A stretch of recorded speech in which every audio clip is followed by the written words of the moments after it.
And welcome back to another episode of Life Changing Challengers. My name is Brad Minus, as always, and today super excited to be talking to Tywin Kalandyk. My bad there. And we're gonna be talking. He's an elite performance coach. His audience is mainly men. If you look at some of the testimonials on his website, they are absolutely amazing. You should see the before and after pictures. The guy knows how to get you jacked and how to get you to the best health and the best person that you could possibly be. So let's bring him in. Hey, Tywin, good to see you. How you doing today? Hey, Brother Brad, I appreciate you having me on. But first thing I got to correct you, and I understand why this happened because I'm the first Black Polish guy you've ever seen. So the last name, it's actually Kalandyk, but we're all good. Kalandyk. I'm glad to be on, man. It was the Polish thing. It threw you off. You're not used to it. Yeah, it must be. It must be. And I apologize, but Kalandyk. Kalandyk. But we're good. Let's go. Let's Kalandyk. Tywin. We got it. Kalandyk. Yeah, I can't believe I missed that again. Okay, great. But anyway, Tywin, can you tell us a little bit about your childhood? What was the complement of your family and, where you grew up and what was it like to be Tywin as a kid? Yeah, Brad, that's actually such a great question. And I'm glad you asked because, growing up, things were a little bit interesting for me. I was actually born right into foster care. My biological mom was a prostitute, addicted to drugs, and had a drinking problem. So she couldn't really even take care of herself. So taking care of me was definitely not an option. So as soon as I was born, I was put into foster care, which is probably one of the best things that have ever happened to me in my life. I ended up being adopted rather early on by an amazing family. So I grew up in a household with 3 other brothers, 3 other sisters, a mom and a dad that loved me just like I was their own. So it was awesome. And then, as growing up as a child, one of the things for me is I really took a liking to sports. I realized when I was playing sports, I would get attention. So very early on, I'll never forget, I'll tell you a very quick story. I was playing flag football and I was just out there doing my thing. And I remember winning a game and I looked over the sideline and my dad was jumping up and down like I had won the Super Bowl. Now, meanwhile, I'm like 7. So I'm like, wow, this is a way to garner attention. So at that very moment, I immediately just started identifying if I can get really good at sports, I can get attention from everybody. So that's probably my first love or first dive into sports. And that's kind of where it all started. Well, what would you say? What was your age about that time? I was 7 years old. 7 years old playing flag football. 7 years old. Yep. That's amazing. So you said 3 brothers, 3 sisters? 3 brothers, 3 sisters. Yep. You had 7 kids in the house? Yeah. So my parents, they had 3 biological kids and then they adopted 4 of us. Wow. Bless your parents. They're amazing. Absolutely. They're so amazing. And the cool thing, but sorry, I didn't mean to cut you off there, was, man, I grew up in this household because I was the only Black kid. Like my parents were white, my brothers and sisters were white. It was the coolest thing ever. And we always were around all these different ethnicities, there were so many people around, which I realized as an adult, it gave me a perspective of the world that I think a lot of Black people honestly don't have. Because I'll talk to a lot of people and I can't relate to a lot of the stuff they say because I've seen firsthand how amazing white people can be, Asian people can be. I wasn't trapped in this little bubble. And so I don't have that same cognitive bias that a lot of people have. So I'm very, very fortunate and grateful I grew up that way because my worldview is probably a little bit different than most people's because of that. I can only imagine. I can't fathom it, but I can't imagine it. I also grew up in an area that was completely diverse. I had Black friends, I had Filipino friends, I had Chinese friends, I had Laotian friends. You know what I mean? So I was very lucky in the same way where that was just never an interest, I hate bringing it up, but as far as because in this current atmosphere, we have this whole racism card that's being played, but I didn't realize it. Yeah. I mean, I never knew anything about it. They were just people to me. There was never, I don't want to say colorblind. I would say that to me, it was always just an adjective. Yeah. The same way someone's got brown hair, they have dark skin. That's it. Nothing ever got any, we never thought about it. We ate at each other's houses. We had sleepovers. We played mailbox baseball. You know about mailbox baseball? No, never heard of that game. Okay. Well, this is in the Chicago suburbs, basically, and it's bad. It's not a good thing. But we had somebody that had a truck, Hmm. and we all got into the bed of the truck with a baseball bat and with Oh, the taking off the mailboxes. yeah, Oh yeah, yeah. We just didn't have a name for that. We did it. We just didn't have a name for it. I didn't know they were great. yeah, What did you guys call it? mailbox baseball. Oh, so it makes sense. Yeah. So I mean, we did all that and never thought of it. Never even thought of Yeah. anything above it. When I went to college, same thing. And it's just it. And today now, like I see more of it now because I have to pay attention to it. And it's just I don't know. I wish I was I wish I was back, back then when it just wasn't in front of me like that. But anyway, Oh, you know what? I have to share this cool story with you. please. I have to share this cool story because probably my favorite people to talk to are actual racist people, which most people aren't racist. It's just a word that unfortunately people slang around today just when they don't like what someone has to say or whatever. That's not really racist. But so my dad, so before I came along, my dad was actually racist. But here's why. He was racist because he grew up in Detroit. Every single day when he used to go to school, he used to get beat up by a group of black people. So that's why he had this stigma, because that's all he knew. So then when I came along, he immediately fell in love with me. And again, there were 7 of us. He probably would have never said this out of his own mouth, but I guarantee I was his favorite kid. Hands down, no question, I was his favorite kid. And I say that because no one is born a racist. That's something that's taught. But just like it's taught, it can also be changed. So a lot of times we edify people's belief system. Like the fastest way to change someone from being a racist is show them you're the complete opposite. So I love having those conversations with people because a lot of times it's just how they grew up. It's just their lived experiences. So, yeah.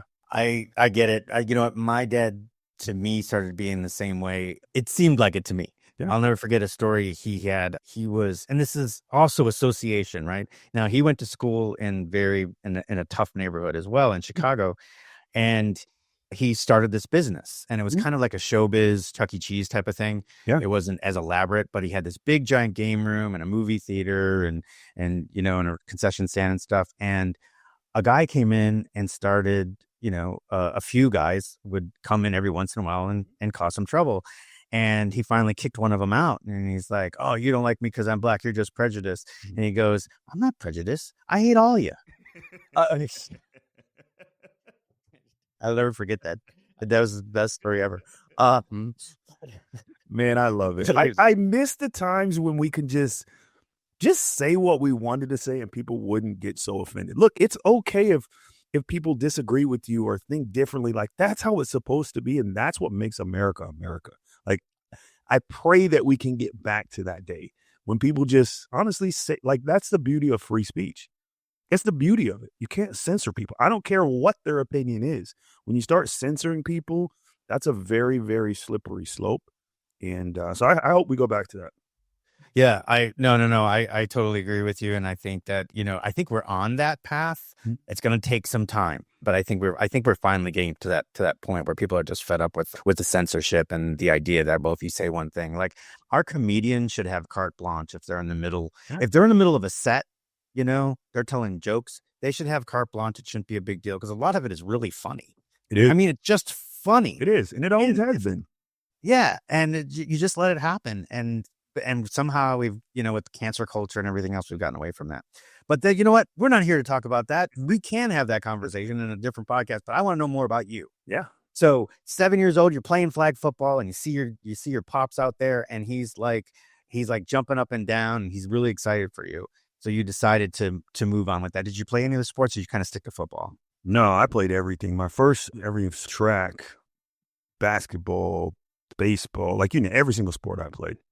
But I actually really took a liking to basketball. Like I was a big Michael Jordan fan. I still am a big Michael Jordan fan. Anybody's listening to this, and we're not going to try to compare LeBron and Jordan because there's just no comparison. Oh, no. Like I love watching Jordan and all the greats. There were so many great basketball players back then. So that was my thing. And when at a very young age, by the time I hit 5th grade, I was 6 feet tall. So this was awesome. So I was dunking in 5th grade and I'm like, I'm going to the NBA. Doctors telling me I'm going to be like 6'8". So every single waking second, like I'm playing basketball, like you couldn't keep me in the house. And by the time I hit 8th grade, I still had not grown. I've been 6 feet tall since 5th grade, never grew any more since. So when I hit 8th grade, people started catching me at that point. And in basketball, 6 feet is like Yeah. you're a guard at bet, like that's not tall at all. So now, meanwhile, I've grown up playing. I was a center my whole life because I was the tallest kid. So I don't have the dribbling skills. I don't have the shooting skills. So the football coach comes over and said, "Look, you might be able to get a Division II scholarship, maybe a Division I, but doubtfully." But he's like, "I can guarantee I'll get you Division I scholarship." And I was like, "Okay," in football. So I was like, "Okay." Then right then and there, my mindset shifted. I'm like, "Let's do this football thing," and went all in on football. Yeah. And what grade that was 8th grade? That was 8th grade. That was 8th grade. Wow. So you walked into playing football in organized. Well, I guess you played flag football. Yeah, no, I was already playing football. Oh, you were? I didn't. So when I say, like, I go all in on things. Right. So, and I didn't realize this because my whole life I've always been around like high level athletes. So playing AAU and travel ball. I never played with people who were just playing just to have fun. Like in no sport. Like I just never did. I didn't even know that existed. I didn't know people just played to have fun. Thought you were playing to like make it to the next level or be the top. I just have always been raised, if you're going to do something, you do it. You don't just go through the motions. So that's when I really went all in on football, like all in. Awesome. All in. So yeah, you know what? I had a coach. His name is John Noland, and hey, John, if you're listening, John had this saying. He's like, if you're gonna race, and if you're gonna toe the line, you toe the line. You are all in. Meanwhile, I've done a numerous amount of clients where I've been saying, okay, you're gonna do this race as a training race. So you go out there, run it as a workout. We're going to have certain things that you're going to work on during the race. And it's basically a training workout with 20,000 of your favorite people. I think that's a different mindset. And that's acceptable. So for me, that's you're supposed to do that, especially in running. 100%. Well, yeah. And I'm saying it's just two separate coach methodologies. But I will say that when my coach, John, and with that mindset, I will say that I progressed faster, better, and stronger than I did under my own methodology. But my own methodology is not meant for that. Yeah. My methodology that I bring to my clients is more about doing the distance, finishing it strong, and finishing it with a smile. That's my method. That's the methodology that I use. That's the theory that I use because of my audience and my audience, basically. That makes not his audience. His audience is elite. You go strong. You always go strong. And if you're not ready for the race, you don't toe the line. And that's it. No ifs, ands, buts about it. Got it. But I will say, like, again, I was faster, stronger, and better under that methodology than when I proposed my own. But that's neither here nor there. But that's basically what you're saying is that, every single one. It's kind of like the Rudy mentality, right? Even though that he was, he was. And I was at a very young age. That started, I was playing 4th and 5th grade, playing AAU travel ball, again, I grew up in Michigan. So going to Florida, going to California, going to Chicago, going to Hawaii, going to New York. So we weren't just going for fun. Like it was the only, I've noticed AAU is different now because my son plays AAU ball and like anybody can get on the team. It wasn't like that when I grew up. Like it was only the best people from each area were on the team. Yeah. Like if you didn't make your school team, you're not playing on AAU. But it's just changed a little bit. So yeah, I've got the same thing. So I coach track and field and I coach cross country for high school out here. Mm-hmm. And everybody makes the team. And the AAU swimmers and the AAU track people, they all my track that both do AAU and high school, same thing. They all make the team and they all participate. But it was much different. Even the divisions were much different. Yeah, I'm not a fan of that. I'm not a fan of that. Now out here, how life is, and it's not because of the sport. It's not that. It's the habits that breeds and the mindset that breeds after all of it. Because life is not at all like that. It's not how it works. So that's why I'm not a fan of that way of doing things. Like everybody gets to play, and it's just a bad thing to teach people, in my opinion. No, and I agree because life's competition, right? It is. We compete for jobs, we compete in sports, we still compete in sports. Everything is a competition. You compete for it now, with housing where it is, you're competing for a house. Correct. Everything that you do in life is a competition. When you do get into the job, you want that next step up and you're fighting for that. It's always a competition. So why not develop that in our Yes. kids at Yeah. least, you know? And it's even more competitive now than ever because of the internet. You're not just before you'd only compete with maybe people that were local, people maybe in your state. You're literally competing with people around the world in everything, for a wife, for a job, for all these different things. You're competing. So if you have the mindset of like, I'm just gonna get by and skate, life's going to be pretty challenging for you. You're going to run out. It's going to be hard. Life's hard for everybody, but you're like setting yourself up for some massive failures. And this is one of the things that I preach to my guys when I'm working with them. I'm like, no, no, no, no. We're training for life. It's more than what we're doing here in this gym. I couldn't agree more. What about school? What were your grades like in high school? And You know what? School actually came really easy to me. I was just the kind of person where let me go back.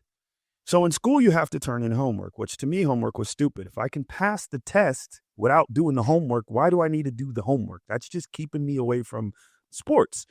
So my one problem with school is I would never turn in my homework. I would ace all my tests, but I just wouldn't turn in the homework. I thought it was dumb. So sometimes I got away with that because teachers kind of understood, like, okay, well, he understands the information. He's passing his test. But then some teachers it wouldn't fly with. But I was actually a really good student in school. I just never liked to do homework. I didn't study. I just never liked studying. But later on in life, I realized it wasn't that I didn't like studying. It wasn't like I didn't like learning. I just didn't like learning what they were teaching me because I'm an avid fan of education. I probably spent more on education than people who went to some very expensive colleges. Super important. But I'm just not a fan of the way the school system is set up. So I I get that. My nephew was the exact same way. yeah. My nephew would learn everything, and the teachers would be like, I don't even know if Legend is listening. That's his name. My I son's don't even name. know if is he. Oh, really? Yeah, it's my youngest son's name. All right, There you nice. go. And Legend was like when he was mainstreamed, and don't get me wrong, he had a little bit of ADHD type of thing, but same thing. He didn't look like he was listening, but Yeah. but How his old is he? test scores, well, now he's 25. But back then when he was in high school and before high school, they're like, we don't even know if he's listening, except that when he goes and he does the tests, he gets hundreds and 99% and 98.5s and everything else, but doesn't do his homework. Yeah. And that was so my sister-in-law finally found a school that kind of worked with that. The school, the philosophy of the kids is that they didn't have homework. They had an extra study hall, Mhm. and they did all their homework in school. And then they had certain classes that were extended. So when it wasn't 50 minutes, it was an hour and a half because 40 minutes was getting whatever assignment done. So everything was done at school. When you left school, it's kind of like a job, right? Yeah. If it's a regular job, you leave your job at your job and you go home and you spend time with your family. It was the same. Don't get me started on school because I don't Yeah, started on that. That's a bad. See what I mean? You and me, we've got a ton of freaking great podcasts in us. It's awesome. How ripped So- into school. But shout out to all the teachers out there and coaches Absolutely. because there's some coaches and teachers that made a huge difference. So it's not them. They're just doing what they're told and what they have to do because there is some amazing, amazing coaches and teachers out there. So I do want to make sure I do say that. But the actual schooling system is terrible. I agree. But Florida's getting better. When I first came here, we were like 45th in the nation and we're like 7th now. So it's not bad, as far as comparatively to everybody else, but I get it. So, all right. So in high school, you went all in on football. Mhm. Did you get that D1 scholarship? Yeah, I ended up going to the University of Central Florida to play football. Yep. UCF. Yeah. Nice. Yeah. Did you play all 4 years? No, I actually ended up leaving early. I left early. So by the time I got to college, I had 2 kids already.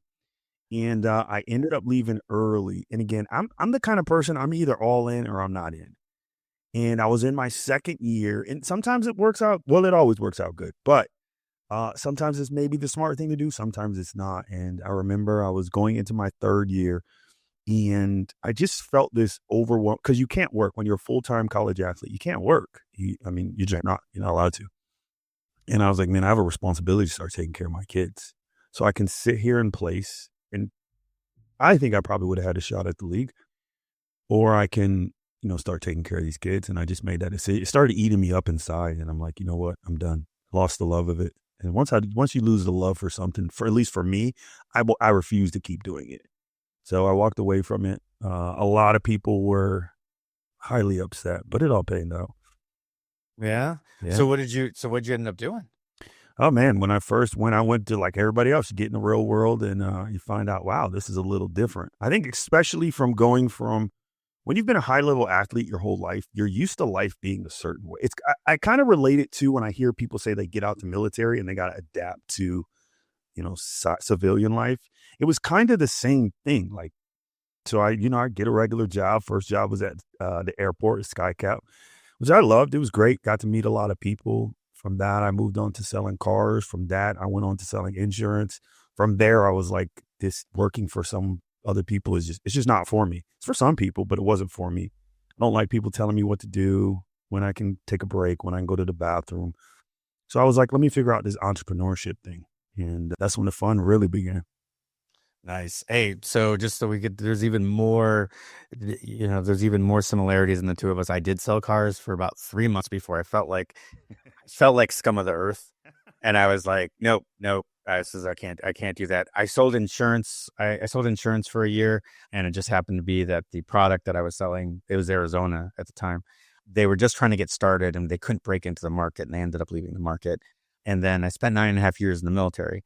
And anybody tells you that transitioning. Now, it's different for operators. If you're an operator and you're going into civilian life, different story. But, for every operator out there, there's 7 supporters. Okay. Either behind a desk, doing staff, doing whatever. There's 7 other people. Those 7 people, it's a job. When I was at the Pentagon, besides the fact that we met at like 4:30 in the morning for PT, it was like an office job with a mandatory PT program. Got it. Yep.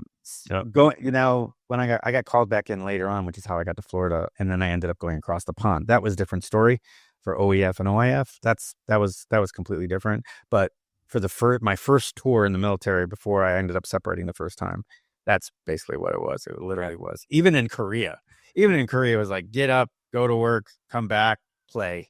And that was it. But yeah, so anybody sitting there telling you that, oh, they have to transition back into civilian life unless they're an operator, then I tend to disagree with that a little bit. Yeah. So all right. So what was your first step into entrepreneurship? So very first step into entrepreneurship was in real estate investing. This was actually right after the crash, which was 2008. Yeah, right after the crash in 2008, which was a beautiful time to come in and buy. I remember my very first deal, I bought what was it? It was a 3-bedroom, 2-bath for $50,000 in Orlando. What? Turn around and here's the kicker. Because especially at the time, like I was broke too at the time. My bank account was in the negatives when I bought it. It's the wildest thing ever. And then I ended up selling it like a couple weeks later for $105,000. Easy. Oh, yeah. That was a nice flip. Yeah, that's when I realized when I went into as an entrepreneur and I got into real estate, I started to learn, oh, there's other ways. Like we don't get paid for time. My mindset was like, okay, trading time for money. I was like, oh, there's a lot of different ways to do this out here. So that's when my mind really started expanding and I started growing in a way that I've never grown before. Tell us a little bit more about that. Let's delve into that a little bit. So as far as expanding your brain, because I think that's a really good analogy as far as expanding yourself past that time for money. Because I think that's something that probably 85% of the people out there are doing that. They're trading time for money. Where did that expansion come from? Did it come from the fact that it was only 2 weeks and you made $55,000, or Was it something else? No, it was before I even made the money. Before I even made the money, I knew it because I had this. Okay, so we all have this cognitive bias. We only know what we know. I'd never been around entrepreneurs. I didn't know any business owners. I didn't even know it existed. But around that time, it kind of started getting a little buzzword. I didn't even, as a matter of fact, I had to look up what entrepreneurship meant. That's just how green I was. But it was something that attracted me to it. So, we live in the information era. So if you want to know something, you can know it. So if anybody's listening to this and like, oh, I don't have the money for this, like the information is out there. And it's really the information that's probably the most important thing because I didn't realize this, but there's a lot of people that have a lot at the time. I didn't know they have a lot of money, but they don't know what to do with it. It's just, they literally do not know what to do with it. So I had the information and then I found people with money and then I found out they would give me the money to go do the work. And then I just had to give them some of the return. Like it was wild. I didn't know that existed. So I got around, like my circle shifted. I started going to these investor groups. I'll tell you a quick story. I'll never forget. It was Winter Park, Florida. I go to this investor meeting. Picture this. I walk in. Now keep in mind at this time, I'm 24 years old. I'm dressing like a 24-year-old black kid that listened to hip hop his whole life. Just picture that. So I walk in. There's a room full of, I'd probably say average age, like 50 to 65-year-old married white couples. And it was like almost like you heard the music stop. Everybody turns their head and like, who is this guy and why is he here? You must be lost. So again, I don't care. I just go right to the front of the room because I know that's where leaders always sit in the front. I ain't sitting in the back. Sit right down in the front. The guy starts explaining, and they were teaching you about investing and flipping houses and all this stuff. I didn't know anything. So he goes, they start teaching, and probably 2 minutes in, I raise my hand. I'm like, I don't know what that means. Can you explain that a little better? And then he explains whatever the topic was. And then he goes on to teaching again. And probably within the next 2 minutes, I raise my hand. Excuse me, can you explain what that is? I don't know what that is. And I hear everybody like chuckling and laughing because it was basic terms that people should have known, but I didn't. And I wasn't going to sit there and act like I did because I was there to learn. And I'll never forget, they go on stage and the guy they call it deal of the month. So it's whoever has the best real estate deal of the month. They kind of break down what they did, how they made the money. And I just, from that moment on, I started envisioning myself. I said, one day that's going to be me up there telling the story. Sure enough, 3 months later, because we met once a month, at the next event, I had the deal of the month. I was on stage. 90 days later, I was up there teaching the same people that were laughing at me how to do real estate. Nice. Yeah. Wow, that's incredible. Yeah. Are you still doing that? No. So I had a great streak for like 18 months, like crushing it. And then I took on a business partner and I didn't realize it, but she embezzled $500,000 from our company. So that was my 18-month run. And then it was like, that's when I learned, like, because I had been broke before, like that was not new to me. But I didn't know you could go below broke. You can shoot way past zero. And I was like, and again, I'm so grateful I learned that. It was such a powerful lesson because anybody that's ever been in business, like you're going to get burned. And I would rather get burned early on because to be honest, I wasn't mentally ready for the money I was making. It was coming way too fast. So I'm glad it happened because who knows what would have happened. It wouldn't have been good. I wasn't ready for that kind of money. I was 19 years old. I left school. My second year, I left school. Basically, I was in an arts program, and basically all my advisors were saying, you're not learning. You're in the classes, you're there, but you're not learning. We're not thinking this is the best thing for you. And I was like, well, F you, and I'm gonna find something else, and I'm gonna come back here. I'm gonna get my degree from you, is basically what I said. But I'm gonna leave and I'm gonna figure it out. And I left and I needed to make some money, and I ended up going to downtown Chicago, and I found this ad, and they were like, we'll train you to be a stockbroker. And all I thought was money, money, money. I'm like, I'm gonna be a stockbroker. And I walked in there, and they gave me this test, and it was a lot of math and stuff. And I wasn't crazy about math, but I was good at it. And they're like, oh yeah, you're going to be great here. And they basically said, you take a couple months, you'll pass the Series 7, Series 63, we'll put you on the floor. And yeah, my first 6 months, I was on course at 19 years old to make like $90,000 that year, Wow. which compared to the rest of the guys that were there was low. Wow. But it was going to be my first. I was on course to do that. I mean, I'm still living at home, and I'm walking in. I walked into the Armani shop. That I'm like my first suit, $1,200. I'll never forget it. And this is the '90s, right? That's expensive. You're balling. Yeah, well, it's like I'm gonna get one good suit. It was great. But yeah, and basically the same thing. Then market toppled and a whole bit. Oh, by the way, that was during the time I went to 3 playoff game. I went to 3 Bulls playoff games during the three-peat. Yeah, we got a lot in common because at that time I went. That's when I flew out. I went and seen the Super Bowl. I went and seen the Steelers were playing. The Steelers and the Packers. Oh, yeah, hackers. Oh, yeah, I don't envy you for that. No, you know what? It's just you know what? It was okay, quick story. So it was because the year before, and again, when I do something, I go all out. So when I went and did this entrepreneur thing, like I dove right in.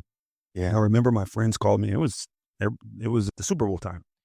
And they called me. They're like, "Hey, what are you doing? Like, come over. We're all watching the game." I'm like, "I can't. I got to work." I'm like, "What do you mean? Like, come over. It's Super Bowl." I'm like, "I can't. I have to work." And again, they're making fun of me, laughing. And again, in that moment, I'm like, next year, I'm going to the Super Bowl. Like, I'm going to prove them wrong. So sure enough, next year, Super Bowl came. I called them. "Hey, guys, what are you doing?" "Oh, we're watching the Super Bowl, man. Come over. I was like, "I can't. I'm at the Super Bowl." And they're like, "What do you mean you're at the Super Bowl?" I'm like, "I'm at the Super Bowl."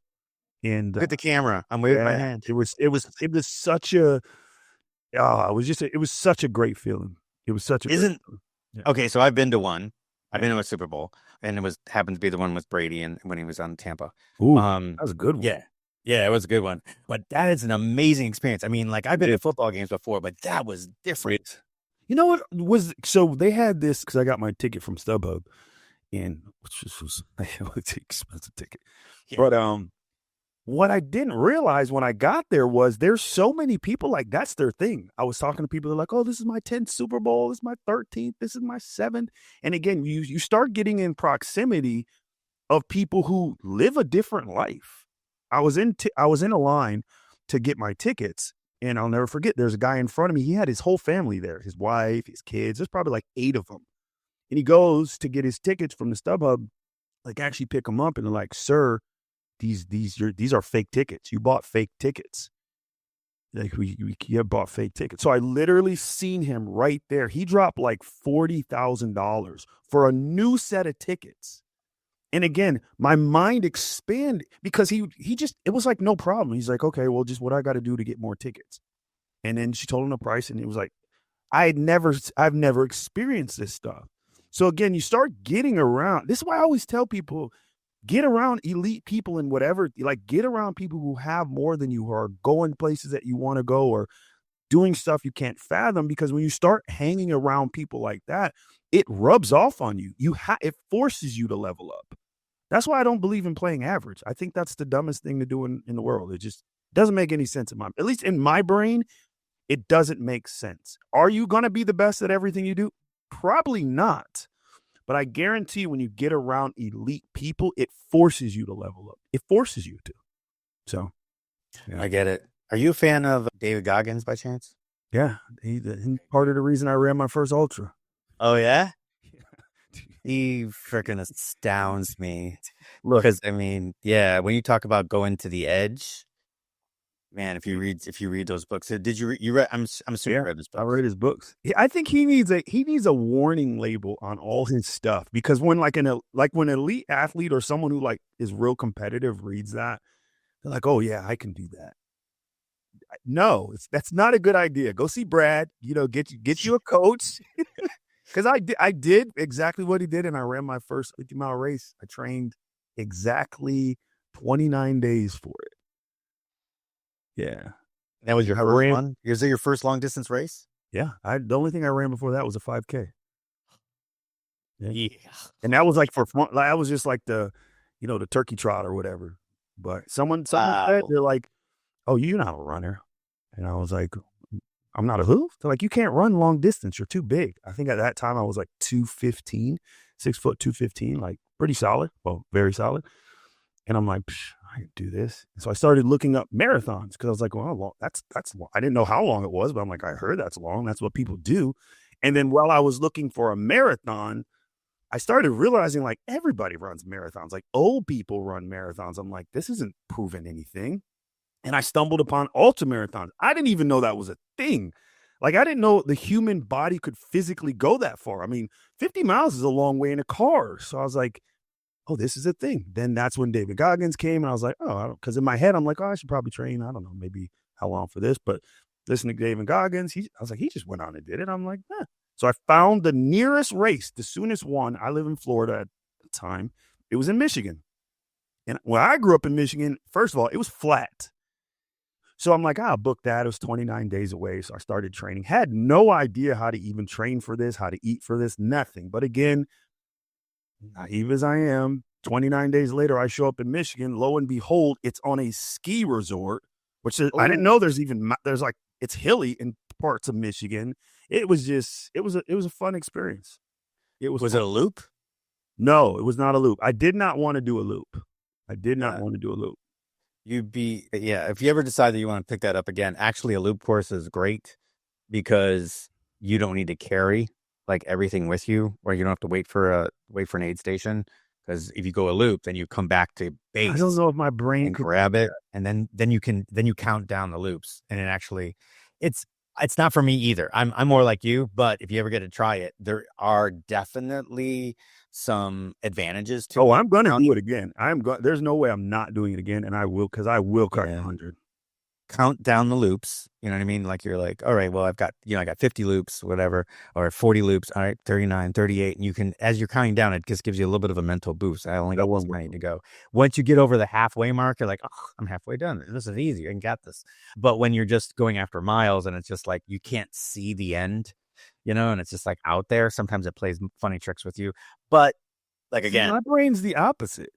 exactly. My brain is the complete opposite. Like counting down, that would be terrible. Going at something, I have no problem doing that. All right, then I've you're no, probably like even when we're doing exercises and stuff, sometimes I'll work out with random people and I'll get to the halfway point and they're like, "You're halfway there." I'm like, "Why would you say that, you idiot?" Like, don't tell me where I'm at. Like, don't if you're gonna say it, wait till I'm like I have two more left. Don't tell me I'm halfway. Like I'm in pain already. So yeah. I'm like, my brain is the complete. I hear what you're saying, and it probably does work for a lot of people. For me, that would be even worse. It would be so hard because as soon as it'd be terrible. The advantage is a lot more logistical as well. So a lot of people, and my people, they have their own formulas. Like I have it all developed for them. We know exactly how many calories they need, how much salt, how much carbs, how much protein that they're going to need for every hour. Like literally, it's by the hour. And then by the hour, we also know that when are you going to take it in? You're going to take it in 15-minute increments, 20-minute increments, whatever. And they know exactly what they're going to take and when, right?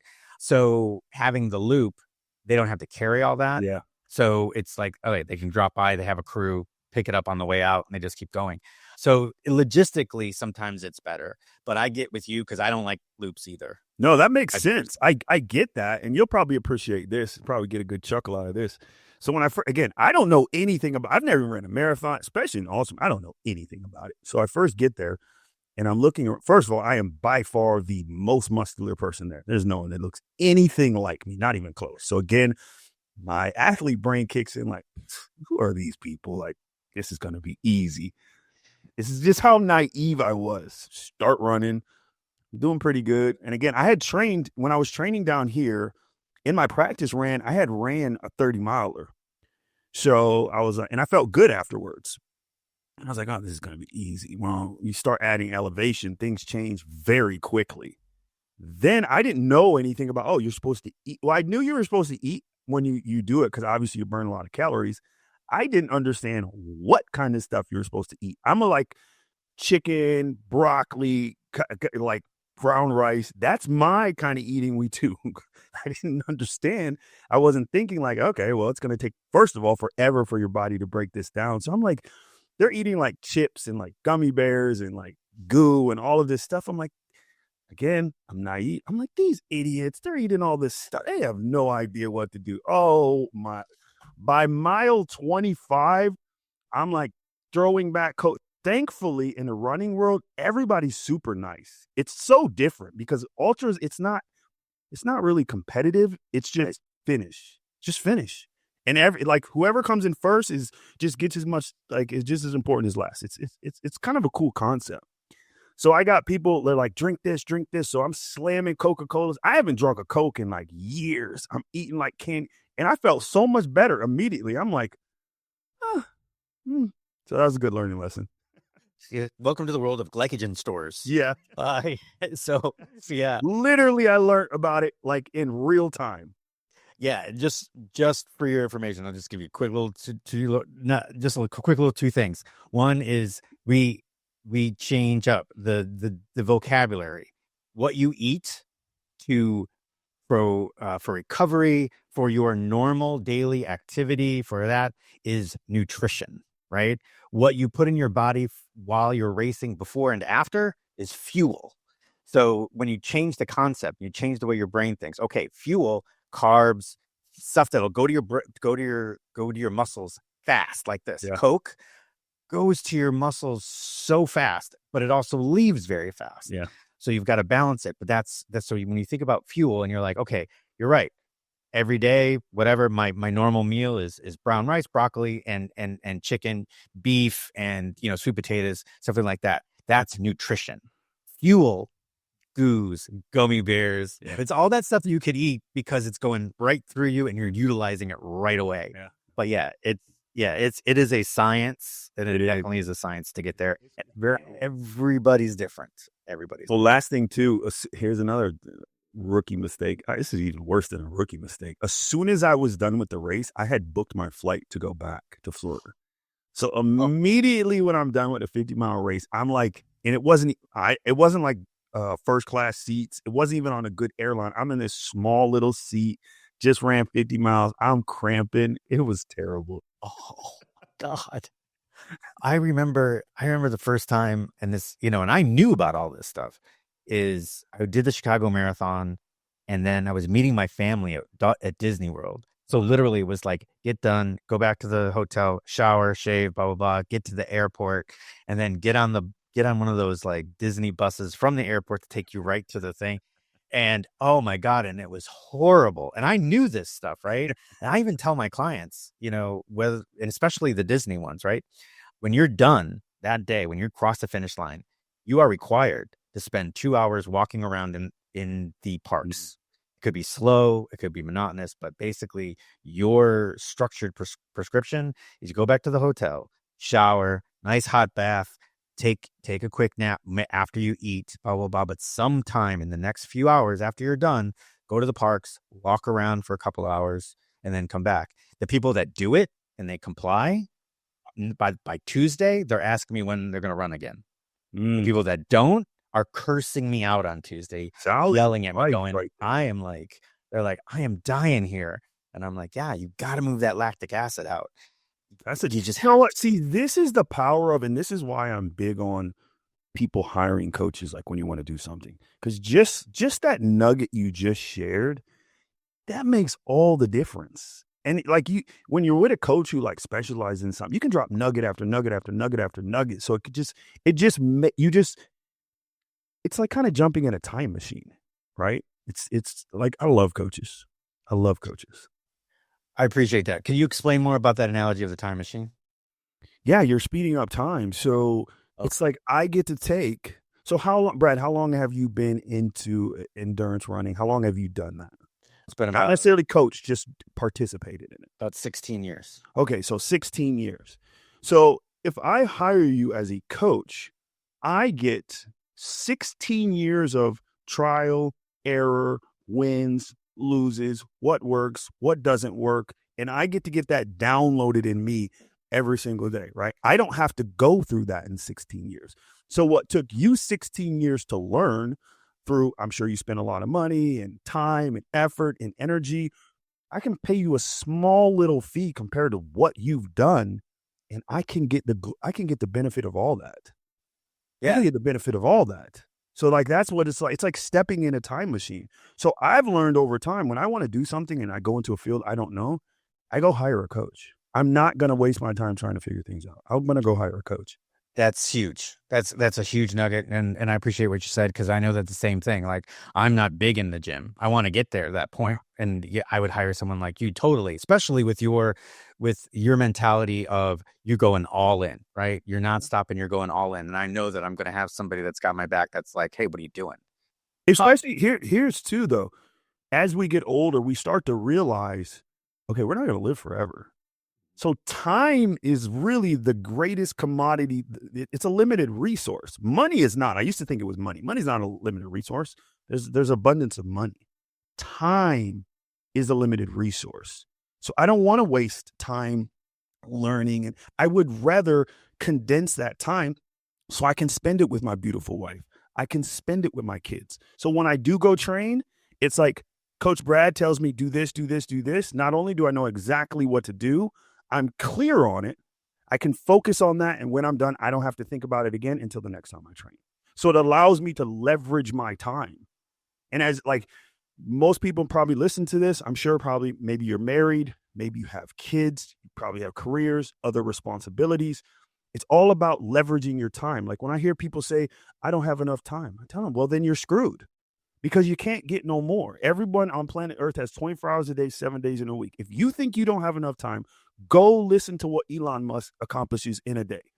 And you'll realize very quickly it's not that you don't have enough time, it's just your utilization of time sucks. But the good thing is you can fix it. Absolutely. I in the real world, not the real world. My day job is I'm a project manager, and I get hired by different companies to do their projects. And that is the biggest thing that we talk about. That's our biggest part of project management is resource utilization. And do these developers or construction foremen and welders and all these guys, do they have enough time to get the certain task done? And is those tasks going to be done in a way that in a path that will get them to the end, to a finished completed product? And that's the same thing with us. So as coaches, like when I have somebody that's going after a 50 miler, well, we set up toll gates and ways. What is the goal? Is it to finish? All right. Well, then we've got distance toll gates. We need to be at 15 miles by this point, 25 miles by this point, 35 miles by this point, and for them to be able to run at that point. Do you have a time goal? All right, well, we have to do 15 miles in this sort of time by this point. We've got to be able to do 25 miles in this time by this point. And then the workouts are meant to get them to that point, right? This is why I get so excited, like hearing, and I hope your listeners understand and get what you're saying. Just like how you're rattling everything off. It's for time, it's for this, it's for this, it's for this, it's for this, it's for this. And again, I'm going to go back to it because a lot of people don't understand the power of hiring a coach and a mentor. You're doing it right now. You probably don't even realize it because it's just something you do. You're literally, I didn't make up this rule, the Pareto principle, which basically says 20% of the work that you do is going to produce 80% of the results. So you've already figured out the 20% that's going to produce the biggest results, the most bang for your buck. So instead of wasting your time doing stupid stuff, which most people that don't know what they're doing do, because that's how you figure things out, you figured out here's the best way to utilize your time and get the maximum results. That's golden.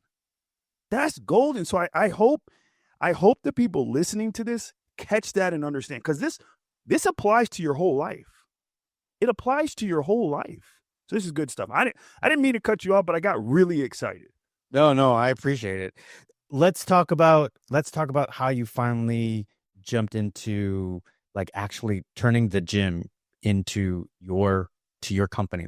So just for everybody, that Tywin has is TywinKalandyk.com, and it is elite coaching is basically what he does. And first of all, you got to listen to his video. It will fire you up.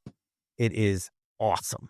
So you got to listen to that. But I digress. Let's go back and tell me about how you decided to start moving into coaching in this direction. Yeah, absolutely. I remember exactly. I was 27 years old. And again, this is at the time I was just kind of I found myself going through the motions. Kind of the person I was telling you about at the beginning that I was like, don't be that person. Don't be the person's average. Don't be the person just going through the motions. I found myself doing that. I was going to work and just dreading it and just not happy. And I was just going through the motions. I got to the point where I was drinking a lot. And I learned later on I was drinking because I hated my life, not because I wanted to drink. It was just a way to kind of escape. And I remember looking in the mirror one day and I'm like, I started letting myself go, started getting a little fluffy. I'm like, what are you doing, dude? And then again, I just adopted that mindset of like, okay, let me get myself together.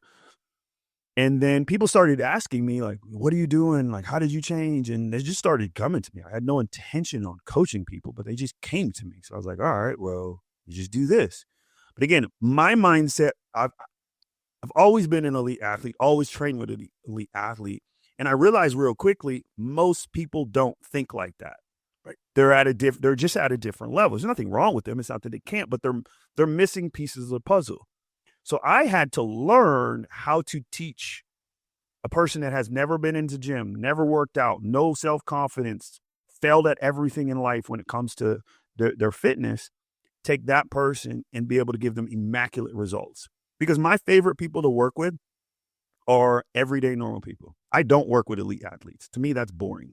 I mean, at least for me, I love taking your average person. When I say average, I just mean your everyday, what we would call ordinary person, and transforming that person into an absolute beast. That's my favorite thing to do. Because what I get to, because when you're training elite athletes, it's minor little, right? They're looking for those minor little tweaks. I'm trying to have someone have a complete transformation where like they look back at their life last year and it was a train wreck. And they look back at their life just a short year later. Not only do they physically look amazing, their sex life is amazing. The relationship with their kids is great. Like, it's just like, it just brings tears to their eyes just talking about it. It's like, okay, that's what I do. Those are the people I work with. I love that. And for a very long time, Tampa General Hospital, I actually developed their running program, and I spent 8 years doing what we called 0 to 5K. So it was the employees that had never run in their life, or they hadn't run since high school. And these are, 30s, 40s, 50-year-olds, and they would come out and it was a slow step up. I guaranteed them that they might be tight, but they wouldn't be sore. But after that, and the amount of people that came out there and says, I hate running, blah, blah, blah. And I'm like, then why are you here? She says, because going to the gym isn't giving me results. And I'm like, okay. And they would sit there and they'd yap. And all the 8 weeks they would sit there and they would be just complaining. But they showed up every single time. And I'll never forget this woman named Julie. She came across the finish line, big, giant smile on her face. Yeah. And she goes, oh my God, that was so much fun. Yeah. And I'm like, you don't realize it's the first time I'm seeing you smile, right? Yeah. And she goes, oh, stop it. That whole thing. Isn't that such a great feeling? It is by far. When I started coaching, I'd be like, I was always like, yeah, I love watching my, I said, my clients coming across the finish line is a close second to me coming across the finish line myself. And it's switched over to a point where coming across the finish line myself is not nearly as exciting as watching my clients come across the finish line, or my kids on both track and field. And what you were saying about elite. So let me tell you about Cam. So Cam last year in 2022 was running 10.8. Wait, Cam. His name is Cam. I'm just giving you a son? No. One of my kids on my track team. Okay, got it. Sorry. So Cam ran 10.8, 10.79, 10.81 in that area in 2022. In 2023, and we beat him to death, blah, blah, blah, blah. So he's already at that elite level. And, he ended up taking the state at 10.65 a year for 0.25, 2.20, 0.15 seconds. Yep. It took a year. And people don't understand that. Now it's only 100 meters, so you don't have a lot of time to like move that. Yeah, but still, no, you're 100% right, because one of the things that separates an elite athlete from just your average, everyday, ordinary people is they understand clearly they don't need immediate gratification. They can put all, like, use an Olympic athlete. They train for years and years and years and years for 10-second race. So they understand like the ability to put off instant gratification. Your everyday person, they have, because of all the dopamine hits we get and how they were raised and the society we live in, they want this now. Yes. So they could never, at the current state, be that, but they can become that. They can become that, but it has to be taught and it has to be broken down, just like we were breaking down the races. It's little chunks. People are a lot closer to where they want to go than they think. They're just taking all the wrong paths. 100%. I agree with that. You know, Christian Baumgartner from Norway, Ironman champion. You know what I mean? You know, 3 years to take off 10 minutes. Yeah. On an 8-hour race. You know what I mean? Wow. And then he ended up getting the championships. You know what I mean? It's like 4 or 5 years to get 10, 15, even 20 minutes. And I say a half an hour is even a lot. You know what I mean? Yeah. For an 8-hour race. That's a lot. And, you know, end up being a championship, you know, taking 10 minutes off. And that's at the elite level. But what's really nice is that when you are starting, when you're getting people like you and I take on people that just starting, or they're somewhat new, they've got a couple years under their belt, but they haven't got to that elite level, or not elite level, but the elite mindset. Let's call it a mindset. Yeah. You know, and they stumble into someone like you that they go from, okay, I'm going to go for fitness. I know I got to do test on Tuesday, back and tries on Wednesday, legs on Thursday, you know, blah, blah, blah. And they just do the same thing. And then they get to you and they're like, no, heavier, or however your methodology works. And you're like, no, you got to go. What are you doing? More and more. And they get to that point where, what are you thinking? And they get to that level, and all of a sudden they see these gains again, and it starts to move up, and that just drives them harder and harder and harder. It's really an amazing feeling. I can imagine that what you feel like when you get those emails saying TR baby, TR my squad. Or I love what you said. You just said something that I never put it in these words, but I was like, oh, I'm stealing that. You said an elite athlete, an elite mindset. And that really breaks down what it is, because here's the deal. Most people will never be an elite athlete. Everybody can have an elite mindset. Every single person. So my elite, John's elite, your elite, it's different. You're not comparing. It's the version of you. That's all we're working on, is becoming the elite version of you in all sectors of life. But first, it starts with your mind, and then the body, and then it just it goes into everything in life, because how you do anything is how you do everything. I agree. And I think it stems with, I need to be the best me. When we talk about, and the biggest thing that I'll give to long time or even short time endurance athletes, somebody that's been around for about let's say someone's been doing an endurance events for about 5 years. Mm-hmm. We're trying to beat we're just trying to do better than we did the last time. You know, we do a 5K, we just want to do better than we did our last 5K. Sometimes it happens. A lot of times it doesn't. Mm-hmm. But there's usually a lesson in it. You know what I mean? But that's it. It's always being the best you possibly be. I want to PR every time. And we go for those PRs every single time. We don't sit there and go, oh, I'm not going to PR this one, so I'm just going to like sit back on my heels. And if you do find yourself being a little bit slower that day, you're like, okay, on this event, it looks like I am not going to end up PR, but I'm going to the next event. I'm going to do that one. You know, I'm going to hit it as hard as I possibly can. And when you go into training, that, okay, you know, I'm going to hit my PRs, or I'm going to hit my reps with that, with a certain weight that I've never done before. Last time I benched 135 8 times. Today I'm doing it 10 times. You know what? You said something really good there. And so the way I kind of run my program is, I'm like, okay, I always tell people, if you're going to play a game, make up your own rules.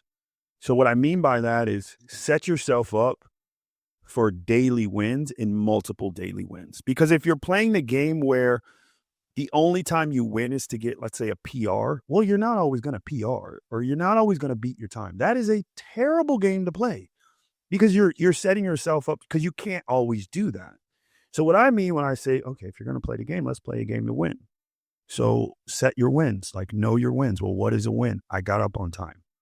Okay, I made my workout, right? I said my prayers before bed. Whatever it is, you set up multiple wins. So now you're in the habit of winning. right? So it becomes like losing is just not an option. You become a winner. It's no different than when you're around a top athlete. Like if you're around Michael Jordan, he didn't think about losing. It didn't even enter his head. Mike Tyson, when he was the greatest boxer in the world, was at that time. He didn't think about losing because once that seed is in there, it's going to germinate and it's going to grow. So if you take your average person who honestly, you're used to life runs through you and runs all over you and stomps you and just beats you down. It beats you down. So you're used to losing. It's kind of like the example of you gave earlier, the girl that was running with you and training with you, and every day she was showing up and complaining, but she kept showing up and complaining. And after she finished, she was smiling. Now, here's what that really was. That was a defense mechanism. She had probably been let down so many times in her life and failed at so many things. She said, if I go every day and act like I don't like this, if for some reason I don't make it, well, I didn't like it in the first place. That was a psychological defense mechanism by her brain. Because if she didn't really like it, she would have never showed up. So this is what people constantly are doing to themselves, right? I know you see it happens, like you see it time and time again. It's like, these are defense mechanisms. This is why you need somebody to pour into you and elevate you and tell you something that you don't even believe you can do. Right? You don't even think, you're like, wow, he really seems to believe in me. Like, Brad, I'm sure when you're pouring into people, they're probably like, wow, this guy really believes he really thinks I can do this. Yeah, of course. And bam, bam, bam, bam, bam. So a lot of times, clients, you can buy in other people to leave. And sometimes that's what you have to do. A lot of times, this is what you have to do. You're buying someone else's belief. You're borrowing it. It's like every time one of my clients come to me, here, borrow this belief. They come back again, here, borrow this belief. And every time they come, when they give it back to me. But every time they give it back, they've taken a little piece of that belief and they've stole it and put it in their pocket because it felt so good. And then I hear, borrow this. And then they steal it and a little more. And I'm okay with them stealing in this case. And by the time you're done, they've stole my whole belief that I've had in them. Now they have that same belief. Now they no longer need me and depend on me. They have the belief system. They have the structure. They know exactly what to do. They still stick around because of the family and the community and all that, but they don't need me. That's exactly right. And I love the way you said that. First of all, is to have that library of beliefs that you could, that they can come in and borrow, right? And Yep. give back. And they take in, just like when you read a book, right? You take the book, you bring it back, but you've retained the knowledge. Same thing. And I think that's an amazing freaking analogy, and I'm stealing it. You don't have a choice. But yeah, no, I understand. So here's a question for me to you is, what is your stance on, let's call it a tough love? What is your stance on that? And do you use it, or is it something that you? Yeah, let's just ask the question. What do you think on So I would answer what's your stance on it, and how do you utilize it? the answer is yes. However, it doesn't work on everybody, and I don't use it on everybody. Okay. Like I've seen some people, and they're just always like that doesn't work on everybody. It will work on some people, but other people they'll be gone. They'll be gone. So do I use it? Yes. It's easier to use on men. Men are much, because we're much. Shame is probably one of the biggest motivators to get men moving. So it works really good for men. Women, it's a terrible thing to do. It's just terrible. So it just depends on the client.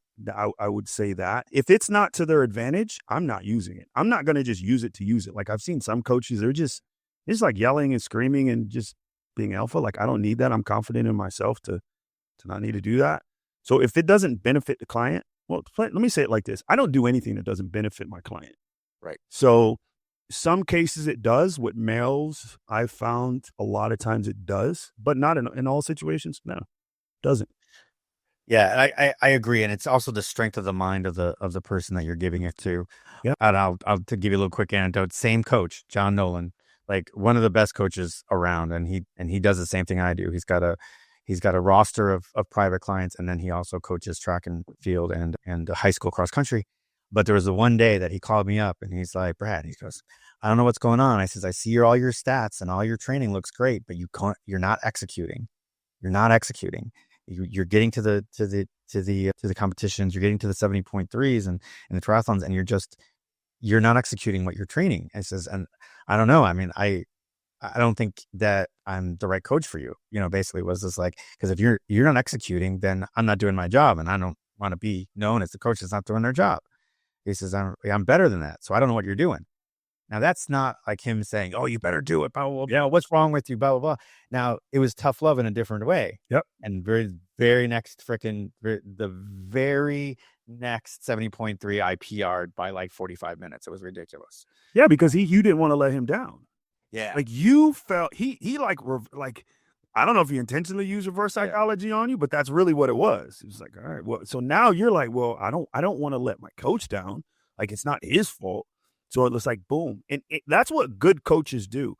Good coaches know what buttons they need to press because the buttons are different for different people. And then this is why I like really getting close to my clients and having this connection. I don't do this like cookie cutter plan for everybody. Like I get very close because I need to push people. You have to push people's buttons, but pushing people's buttons looks different, just like the example you just gave.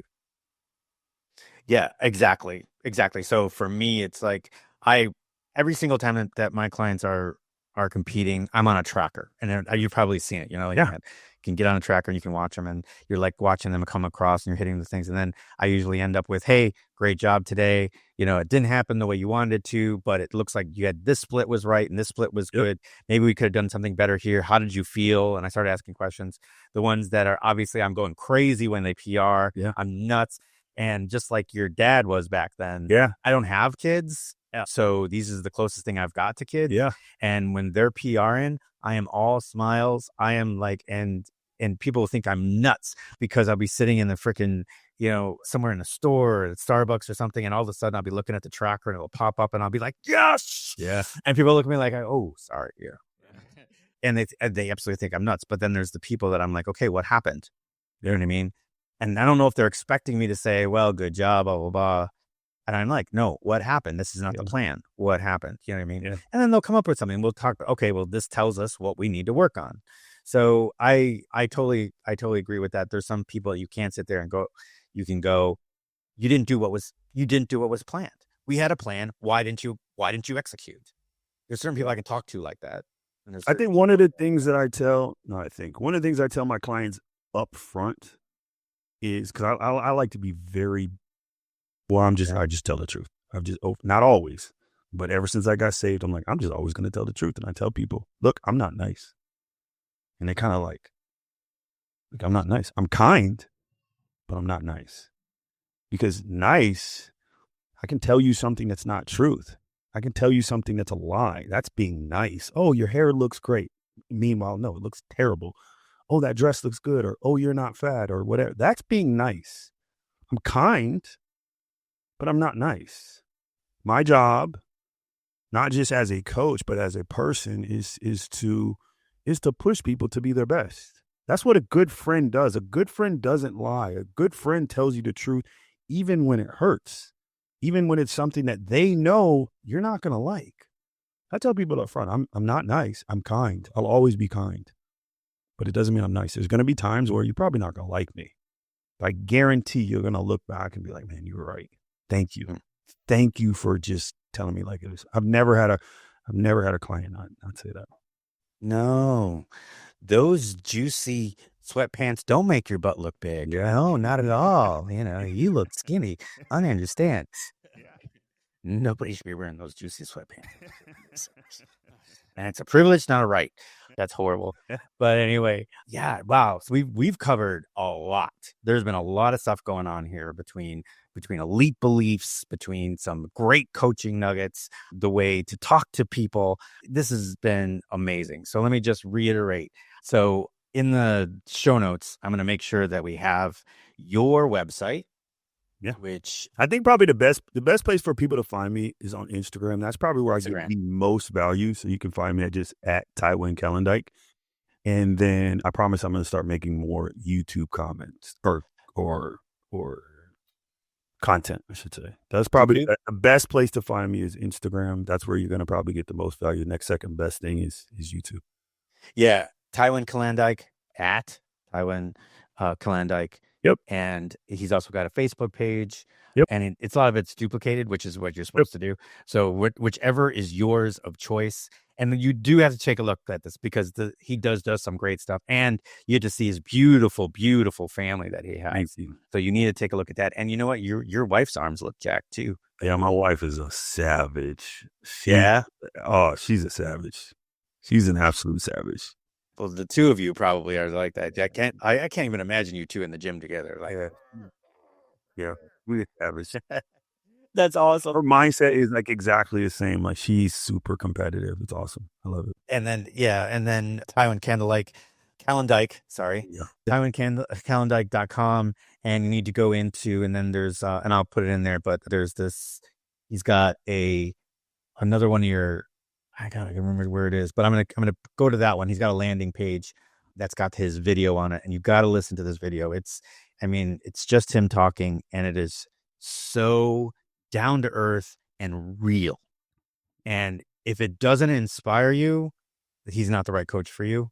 But I'm telling you, I got chills. It's like watching it, and I was like, wow. I'm like, I'm going to the gym, and it definitely. So you got to take a look at that.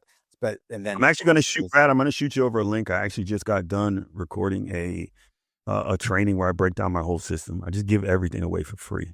So anybody hearing this, maybe like, okay, maybe it sounds like something. I literally broke it all down, giving it to you. All right. So I'll send you the link. So if any of your listeners want to break down on my system and how exactly from A to Z, how I get people from start to finish, I broke it all down. So you can have awesome. I love that. And thank you so much for that. And I'm going to put that link in the show notes as well. And you know what? A lot of you don't realize that I also do blog posts that always go along with this. And that's also on lifechangingchallengers.com. But here's the guy, right? Guy comes from regular working, grew up, started in foster care, got a great family, learned how to take everything to the edge from the beginning, and continued to do that even through, you went broke at a certain time, got embezzled, and then kept going on his entrepreneurial journey to the point now where he's got his elite coaching, champions elite coaching program. And if you want to get buff and you want to like go beyond your own limits and find out, what you can do with yourself, take a look at the website, take a look at the link that I'm going to show you. And there's also testimonials in there, and you can see he's got before and after pictures, and it is redonkulous, for lack of a better term, these before and after pictures. So you got to see what he did with these people. It's absolutely amazing. So Tywin, thank you so much for joining me today. For the rest of you, if you happen to be watching this on YouTube, please go ahead and hit the like, subscribe, and hit that notification bell so you always know when a new episode is dropping. If you're on Apple or Spotify, please go ahead and leave a review, even if it's a bad one.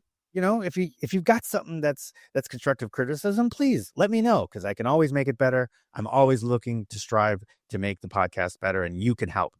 So with that, Tywin, thank you so much. And for the rest of you, we'll see you in the next one.